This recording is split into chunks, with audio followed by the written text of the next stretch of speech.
Devant les supermarchés, les files s'allongent sans heurts. Dans la zone sud d'Abidjan, un calme relatif s'est installé ces derniers jours, alors que dans le nord, les combats font toujours rage, à Cocody, autour de la résidence de Laurent Gbagbo, ou dans le quartier d'affaires du Plateau. Quelques commerces sont rouverts, mais certains produits semblent manquer. Il n'y a pas de riz, il n'y a pas d'huile, il n'y a rien, franchement, il n'y a rien, on ne comprend pas. D'autres femmes qui reviennent du marché constatent, elles, une flambée des prix. 5 000, voilà. Ça c'était 1500.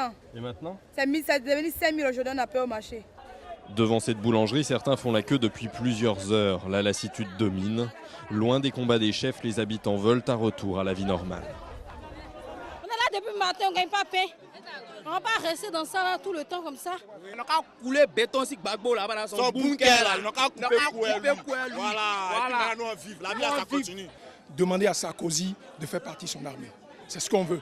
Pour un problème post-électoral, on peut s'asseoir entre nous et régler le problème. On n'a pas besoin de s'entretuer. Un peu plus loin, devant un camp de l'ONUCI, l'opération des Nations Unies en Côte d'Ivoire, une centaine de personnes se sont rassemblées pour réclamer de la nourriture. On ne trouve rien à manger. Pour grandes personnes, ça n'a pas de problème. Mais les enfants, on va mourir les enfants dans notre main. Il y a quoi? En effet, on veut la paix. C'est tout ce qu'on veut. Non, s'il vous plaît, s'il vous plaît. Mettez-vous en rang, s'il vous plaît. Lorsque le capitaine annonce une petite distribution, tout le monde se précipite.